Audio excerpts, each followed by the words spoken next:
Hello friends, कैसे हैं आप लोग। आई होप आप सब लोग अच्छे होंगे और अच्छे से पढ़ाई कर रहे होंगे। स्वागत है बच्चों मेरे YouTube channel chemistry classes by Aman Thakur. तो आज का जो हमारा टॉपिक है, आज हम नया लेक्चर नई सीरीज शुरू करने वाले हैं।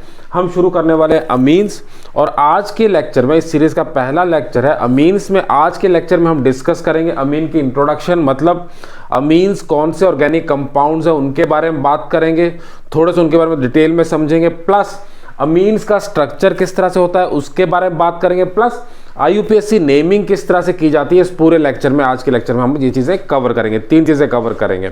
ठीक है, चलिए तो शुरू करते हैं जी। पहली बात करते हैं हम इंट्रोडक्शन से शुरू करते हैं। अब अमीन्स से शुरू करें तो उसकी इंट्रोडक्शन के बारे में बात कर लेते हैं कि अमीन्स जो मेरे पास होते हैं वो कौन से ऑर्गेनिक कंपाउंड्स हैं जिनको हम अमीन्स कहते हैं।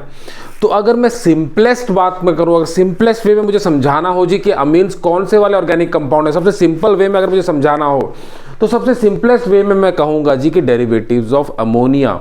अमोनिया मुझे पता है, NH3 जो मेरे पास कंपाउंड होता है, NH3 जो मेरे पास होता है उसको हम कहते हैं अमोनिया। तो ये अमोनिया के डेरिवेटिव होते हैं, अमोनिया के डेरिवेटिव होते हैं। ये मैंने अमोनियम बनाया, नाइट्रोजन 3 हाइड्रोजन, ठीक है, अमोनिया के डेरिवेटिव होते हैं। पर अब हमें पता है जी कि ऑर्गेनिक कंपाउंड जो होते हैं उनमें तो कार्बन भी होता है, कार्बन के बिना तो ऑर्गेनिक कंपाउंड होता ही नहीं है।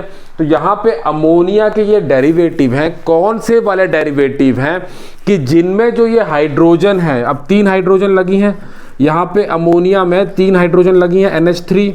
इन हाइड्रोजन की जगह पे कोई भी एल्काइल ग्रुप हो या कोई भी अराइल ग्रुप हो, एल्काइल और अराइल लगने से कार्बन मिल गया मुझे। तो ऐसे ऑर्गेनिक कंपाउंड्स जो डेरिवेटिव ऑफ अमोनिया है, जिनमें अमोनिया के जो हाइड्रोजन है उनको रिप्लेस करके या तो कोई एल्काइल ग्रुप लगा हो या कोई अराइल ग्रुप लगा हो। अब ये जो डिस्प्लेसमेंट होती है, ये जो सब्स्टिट्यूशन होती है, ये एक जगह पे भी हो सकती है, 2 पे भी हो सकती है, सभी की सभी 3 जगह पे भी हो सकती है, हर जगह पे हो सकती है, 1 में भी हो सकती है, 2 में भी हो सकती है, 3 में भी हो सकती है।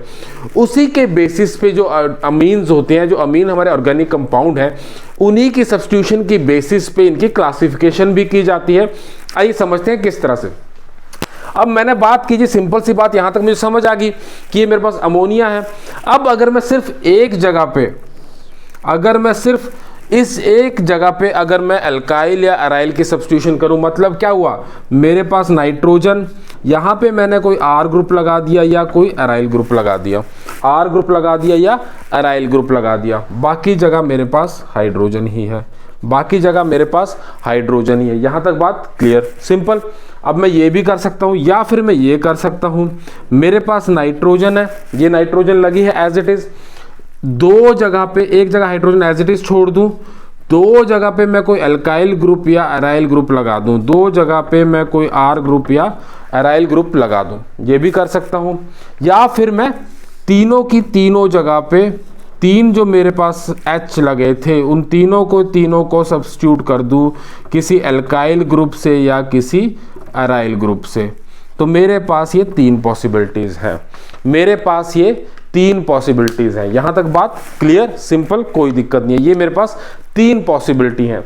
अगर मैं इसके एग्जाम्पल की बात करूं तो नाइट्रोजन, सपोज मैं यहां पे लगाता हूं CH3 और यहां पे हाइड्रोजन एज इट इज छोड़ देता हूं, ठीक है। ये पहला कंपाउंड, इसको क्या कहूंगा मैं, ऑर्गेनिक कंपाउंड आ गया, सिंपल ऑर्गेनिक कंपाउंड है मेरे पास मीथेनामीन, मीथेनामीन, सिंपल, कोई दिक्कत नहीं है, सिंपल है।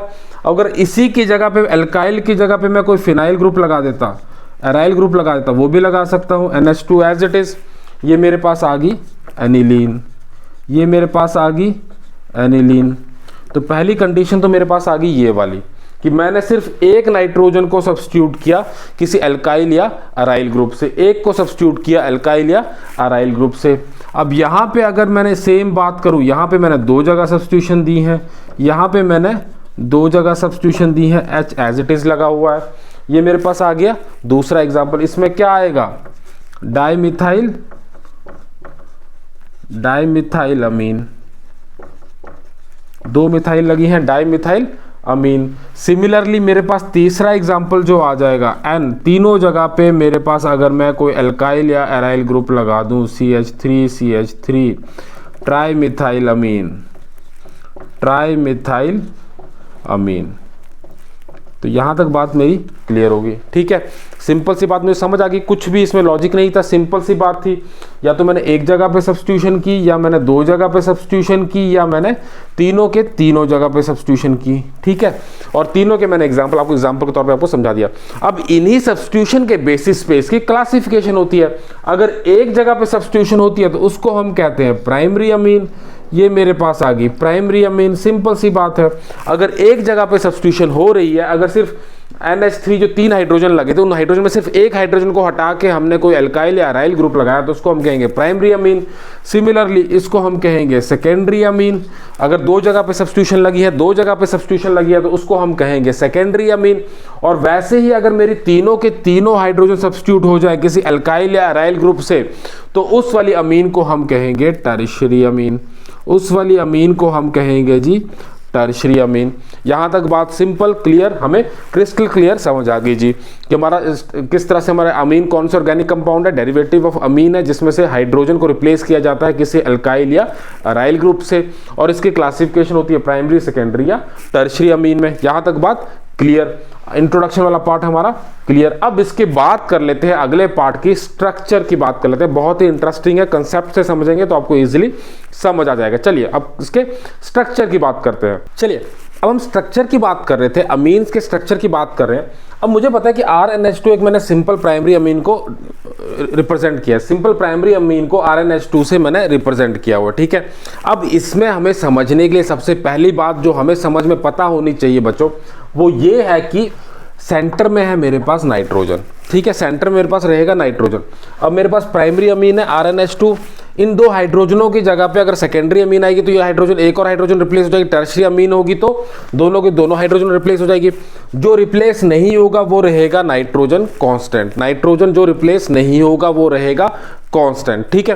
तो इसके स्ट्रक्चर को समझने के लिए हमें नाइट्रोजन को पहले देख लेते हैं। नाइट्रोजन से आपको समझ आ जाएगा किस तरह से इसका स्ट्रक्चर जाएगा और किस तरह से नहीं आएगा, उससे आपको इसका स्ट्रक्चर पूरी अमीन का स्ट्रक्चर क्या होता है वो आपको इजीली समझ आ जाएगा। चलिए अब यहाँ मुझे सबसे सिंपल सी बात पता है बच्चों की नाइट्रोजन की अगर मैं बात करूं, इसका एटॉमिक नंबर कितना होता है? एटॉमिक नंबर है 7। अगर इसका एटॉमिक नंबर है 7 तो सबसे सिंपल सी बात मुझे पता है, अगर इसका एटॉमिक नंबर 7 है तो इसकी कॉन्फ़िगरेशन क्या होगी? अगर मैं इसकी सिंपल कॉन्फ़िगरेशन लिखने चलूं, ये मेरे पास आ गई 1s ऑर्बिटल, ये मेरे पास आ गई 2s ऑर्बिटल, मेरे पास आ गई 2p की 3 ऑर्बिटलें, 2px 2py 2pz, 2px 2py 2pz, ये इसकी आ गई ऑर्बिटल। अब कॉन्फ़िगरेशन, एटॉमिक नंबर कितना है? 7, मतलब इलेक्ट्रॉन कितने हैं इसके पास? 7। अब मुझे 7 इलेक्ट्रॉन यहाँ पे डालने हैं, 7 इलेक्ट्रॉन यहाँ पे डालने हैं। तो पहले में 1s पे 2 इलेक्ट्रॉन, 2s पे 2 इलेक्ट्रॉन और 2px 2py 2pz पे एक इलेक्ट्रॉन। यहाँ तक बात सिंपल, ये तो सबको पता है। 7 इलेक्ट्रॉन आ गए, 2 4 5 6 7 इलेक्ट्रॉन। यहाँ तक बात सिंपल क्लियर, यहाँ तक कोई डाउट नहीं, सिंपल सी चीज़ें हैं, यहाँ तक बातें होगी क्लियर। अब जब ये हाइब्रिडाइजेशन पे जाएगा, मेरे पास ये s की ऑर्बिटलें और 3 p की ऑर्बिटलें जाएंगी हाइब्रिडाइजेशन पे, ये जाएंगी हाइब्रिडाइजेशन में, ये मेरे पास जाएंगी हाइब्रिडाइजेशन में। तो हाइब्रिडाइजेशन क्या होगी इसकी? समझिए, इसकी हाइब्रिडाइजेशन क्या होगी? एक s और 3 p मिलके क्या बनाएंगे? sp3, sp3, एक s और 3 p, sp3। तो मेरे पास हाइब्रिडाइजेशन कौन सी आएगी? sp3, sp3 हाइब्रिडाइजेशन मेरे पास आ गई। यहां तक बात क्लियर? एक s और 3 p की ऑर्बिटलें, यहां तक बात क्लियर। अब sp3 की कितनी ऑर्बिटलें बनेगी? 1 2 3 4, जितनी पार्टिसिपेट की हैं उतनी बनेगी मेरे पास ऑर्बिटलें। हाइब्रिडाइज ऑर्बिटलें कितनी बनेगी? जितनी यहाँ पे हाइब्रिडाइजेशन में पार्टिसिपेट हुई है, एक s की हुई है और 3 p की पार्टिसिपेट हुई है, 1 और 3 मिला के 4। तो मेरे पास 4 ऑर्बिटलें बनेंगी sp3 की, 4 ऑर्बिटलें बनेंगी sp3 की। और उन 4 sp3 की ऑर्बिटलों में इलेक्ट्रॉन कितने हैं? 2 और 3 5, 2 और 3 5। यहां तक बात क्लियर, सिंपल, यहां तक किसी को कोई डाउट? यहां तक बातें क्लियर, सिंपल, ठीक है। अब मेरे पास जो sp3 की 4 ऑर्बिटलें बनी हैं, sp3 की मेरे पास 4 ऑर्बिटलें बनी हैं, उनमें भी तो इलेक्ट्रॉन जाने हैं, उनमें भी इलेक्ट्रॉन जाने हैं। 4 ऑर्बिटलें हैं मेरे पास sp3 की, sp3 की मेरे पास है 4 ऑर्बिटलें, sp3 की है मेरे पास 4 ऑर्बिटलें, 4 ऑर्बिटलों में इलेक्ट्रॉन जाने हैं 5। तो पहले मैं एक एक इलेक्ट्रॉन फिल करके देखता हूं, 1 2 3 और 4, बच गया एक, वो एक में आ जाएगा। तो अब क्या हुआ समझिए, sp3 की 4 ऑर्बिटलें थी, नाइट्रोजन के पास sp3 की 4 ऑर्बिटलें थी, 4 में से एक sp3 की ऑर्बिटलों का इलेक्ट्रॉन पूरे हैं, पेयर्ड इलेक्ट्रॉन पूरे हैं। 3 को बनाने हैं बॉन्ड, 3 को बनाने हैं बॉन्ड जिनके पास एक ही इलेक्ट्रॉन है, एक इलेक्ट्रॉन पेयरिंग करनी है उन्हें। यहां तक बात क्लियर, सिंपल। अब sp3 की शेप होती है टेट्राहेड्रल, sp3 की शेप होती है टेट्राहेड्रल। अब अगर मैं इसका स्ट्रक्चर बनाऊं, sp3 की जो शेप होती है वो होती है टेट्राहेड्रल। ये है मेरे पास नाइट्रोजन का एटम, एक sp3 की लगेगी इस तरह से, एक लगेगी sp3 की इस तरह से, एक sp3 और एक sp3 की इस तरह से। अब इनमें से एक के पास तो 2 इलेक्ट्रॉन पूरे हैं, इनमें से एक के पास तो इलेक्ट्रॉन पूरे हैं, बाकी एक के पास एक एक इलेक्ट्रॉन, एक के पास एक एक इलेक्ट्रॉन। तो ये तो बॉन्ड बना नहीं सकता। ये ऊपर वाला तो आ गया मेरे पास लोन पेयर, ऊपर वाली ऑर्बिटल आ गई मेरे पास lone pair of electron, 2 electron, lone pair जो नाइट्रोजन के ऊपर था लोन पेयर ऑफ इलेक्ट्रॉन। बाकी 3 पार्टिसिपेट करेंगी बॉन्ड बनाने में, 3 पार्टिसिपेट करेंगी बॉन्ड बनाने में। तो sp3 हाइब्रिडाइजेशन की शेप होती है टेट्राहेड्रल। पर टेट्राहेड्रल तब होती है जब चारों के चारों sp3 के बॉन्ड बना रहे होते हैं। जब 4 में से सिर्फ एक ने बॉन्ड नहीं बना रहा, 3 बॉन्ड बना रहे हैं, तो ये शेप चेंज हो जाती है हमारी पिरामिडल में। किस में चेंज हो जाती है ये शेप हमारी? चेंज हो जाती है पिरामिडल में। ये शेप हमारे पास चेंज हो जाती है पिरामिडल शेप में। तो अमीन्स किस तरह की शेप शो करते हैं? पिरामिडल। पिरामिडल से हमारा मतलब क्या है? पिरामिडल से मेरा मतलब है कि इस तरह से हमारी शेप आएगी। ये हमारे पास 3 और सेंटर में मेरे पास नाइट्रोजन है, सेंटर में मेरे पास नाइट्रोजन है और सेंटर में मेरे पास नाइट्रोजन है और 3 मेरे पास पिरामिडल शेप है। इस तरह की शेप हमारे पास आती है पिरामिडल की।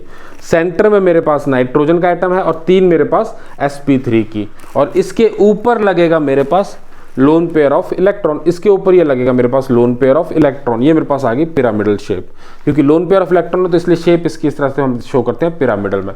तो आई होप आपको ये स्ट्रक्चर हमारे पास क्लियर हो गया। अब आ जाते हैं इसके अगले मेन मुद्दे पे। जो अगला मुद्दा है इसका वो है IUPAC नेमिंग हम अमीन्स की किस तरह से करते हैं उसके बारे में बात। अब इसके IUPAC नेमिंग के बारे में बात करते हैं। IUPAC नेमिंग समझना बहुत ही सिंपल है, बहुत ईजी है। बेसिक से समझेंगे, बेसिक आपको पता है तो आप कोई भी अमीन आएगी उसकी IUPAC नेमिंग ईजिली कर पाएंगे, बहुत आसानी से कर सकते हैं, ठीक है। अब जब मैं इसकी IUPAC नेमिंग की बात करता हूं तो मेरे पास 2 टाइप की अमीन आती हैं। अल्काइल अमीन होंगी जिसमें R ग्रुप जो लगा होगा, जो हाइड्रोजन रिप्लेस की गई है वो अल्काइल ग्रुप से रिप्लेस की गई है, एलिफेटिक चेन से रिप्लेस किया गया, उसको हम कहेंगे अल्काइल अमीन। और दूसरी होगी हमारे पास अराइल अमीन। इन दोनों की नेमिंग अलग अलग तरीके से होती है, दोनों को बारी बारी समझेंगे, बारी बारी दोनों को समझने की कोशिश करते हैं। पहली बात करते हैं हम अल्काइल अमीन की। अब अल्काइल अमीन जब हमने अमीन पढ़ी है तो हमने पढ़ा कि अल्काइल अमीन हमारे पास प्राइमरी अमीन भी हो सकती है, सेकेंडरी भी हो सकती है और टर्शरी भी हो सकती है। प्राइमरी भी हो सकती है, सेकेंडरी भी हो सकती है, टर्शरी भी हो सकती है। इनकी नेमिंग किस तरह से करते हैं एग्जांपल से समझते हैं, और उनको रूल क्या होते हैं, किस तरह से करते हैं, उनके बारे में बात करते हैं। पहली बात कर रहा हूं मैं प्राइमरी अमीन की, पहली बात मैं कर रहा हूं प्राइमरी अमीन की। प्राइमरी अमीन मेरे पास क्या होगी?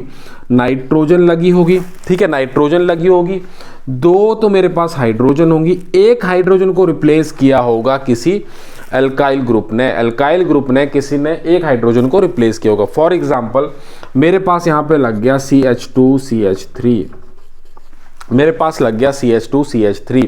तो जब भी अल्काइल अमीन की प्राइमरी अल्काइल, हम पहले आइडेंटिफाई करेंगे प्राइमरी अल्काइल अमीन है, सेकेंडरी है या टर्शरी अल्काइल अमीन है, प्राइमरी है, सेकेंडरी है या टर्शरी अल्काइल अमीन है। इनमें से अगर मुझे पता चल गया ये प्राइमरी अल्काइल अमीन है तो क्या होगा? पहला केस मेरे पास होगा कि हाँ जी मेरे पास लगी है CH2CH3, मेरे पास लगी है CH2CH3। यहां तक बात सिंपल है, ठीक है। अब इस केस में मैं क्या करूंगा कि मेरे पास जो अल्काइल ग्रुप होगा उसके नंबर ऑफ कार्बन मुझे पहले काउंट करने हैं। नंबर ऑफ कार्बन मैंने काउंट किए 2, तो पेरेंट चेन क्या आएगी इसकी? इथेन। 2 कार्बन की पेरेंट चेन क्या आती है? इथेन। तो सिंपल सा इसकी IUPAC नेमिंग में कोई भी महाभारत नहीं है, कोई भी महाभारत नहीं है। सिंपल मुझे क्या करना है, जो पेरेंट चेन है इथेन वो लिखनी है और लास्ट के ई को छोड़ के आगे जोड़ देना है अमीन, इथेन अमीन। सिंपल है, इसकी IUPAC नेमिंग सिंपल है, कोई दिक्कत नहीं है, यहां तक बात क्लियर, ठीक है। अब पर प्राइमरी अमीन में ही एक केस और आएगा, प्राइमरी अमीन में ही हमें समझना है बच्चों, एक केस ध्यान से समझिएगा, बहुत बेसिक से चल रहा हूं मैं, बिल्कुल स्टार्ट से शुरू कर रहा हूं।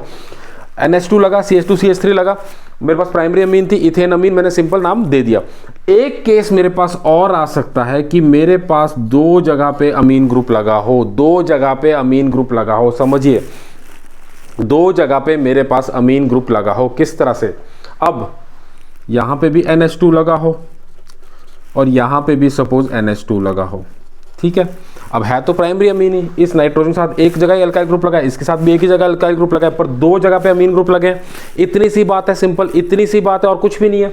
इसकी बैलेंसी पूरी कर दो, CH2 CH2 CH2, ठीक है।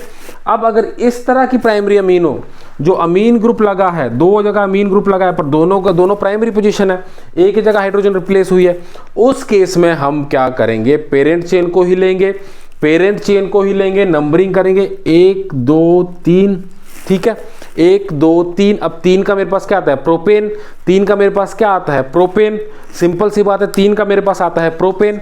तो मैं इसकी नेमिंग इस तरह से करूंगा, पहले लिखूंगा प्रोपेन, प्रोपेन का ई गायब, ई हमने मिस करना है, और कितनी पोजीशन पे, फर्स्ट और थर्ड पोजीशन पे लगी है अमीन, फर्स्ट और थर्ड पोजीशन पे लगी है अमीन। तो 1,3 डाई अमीन, 1,3 डाई अमीन, सिंपल सी बात है, प्रोपेन 1,3 डाई अमीन, सिंपल। ये दो मेरे पास बात क्लियर होगी प्राइमरी अमीन के एग्जांपल इस तरह से। प्राइमरी अमीन हमारे पास सिंगल, अगर एक अमीन लगी है तो सिंपल लिखेंगे, अगर दो से ज़्यादा, एक से ज़्यादा लगी है, 2 3 4 जितनी भी लगी हो, उनकी पोजीशन को स्पेसिफाई करते हुए डाई अमीन, ट्राई अमीन, टेट्रा अमीन, जितनी भी अमीन हमारे पास लगी हो।